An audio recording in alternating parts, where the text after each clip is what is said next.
Hey everybody, welcome to today's video. The topic for today is I inherited an IRA and now what do I do with it?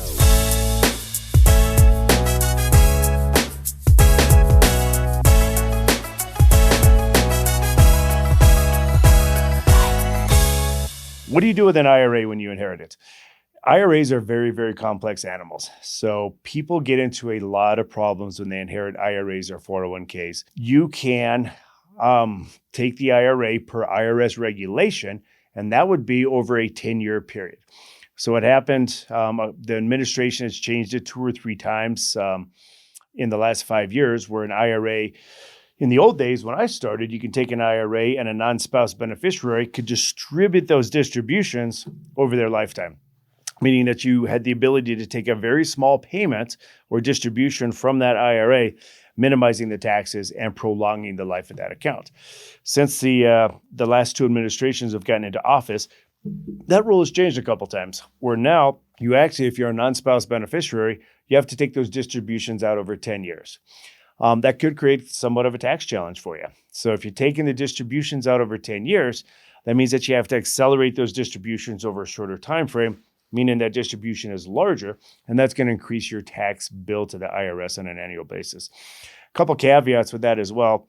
The IRS says that you have to take a certain amount out every year, and that's called your required minimum distribution. Now, the challenge with that is if you're going to take money out of an account and it has to be liquidated per IRS rules over 10 years, wouldn't it stand to reason that if you take 10% a year out of that account, that it would be liquidated in 10 years? That would make sense, wouldn't it? Well, this is IRS we're talking about, and they don't always make sense. So the required minimum distribution they require you to take does not equal 10%. It's closer to the 4% range. So let's say that you just take 4% a year out of that IRA. What happens on year 10? Well, if the account is growing at all, it's growing faster than the 4% distribution that you're taking out, and you're only taking out 4%, and the account's got to be liquidated over 10 years, that could create a challenge in year 10 where you have a huge lump sum that you have to take out of that IRA. And let's say that that lump sum follows about the same time you get a big bonus, you get a promotion, your income goes up at work. You could end up losing 30-40% of that IRA on that last distribution on that 10th year. So you want to be very strategic in how you take those funds out. A lot of folks think that they can roll that IRA directly into their name. You cannot unless you're a spouse. You have spousal beneficiaries and you have non-spouse beneficiaries, and they're 2 entirely different rules. If you're a spouse, you can roll those funds into your own name, but then you get caught into the 59.5 rule. If you're younger than 59.5, then if you want access to those funds, you're going to get penalized on that account at 10%.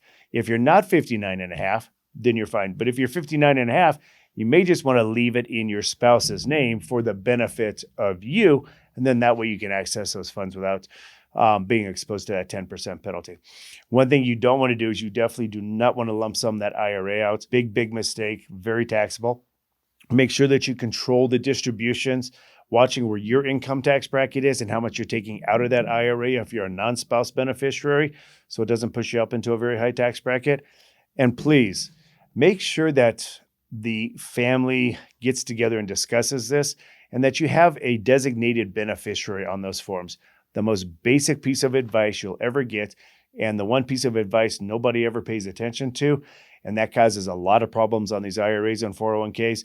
If there's not a designated beneficiary, meaning a living person, not a charity, not a pet trust, not a gun trust, a living person is a designated beneficiary, then those accounts are going to go to probate. Somebody will eventually end up with them after the probate courts and the attorneys take their share, but then it's going to be 100% taxable to that beneficiary.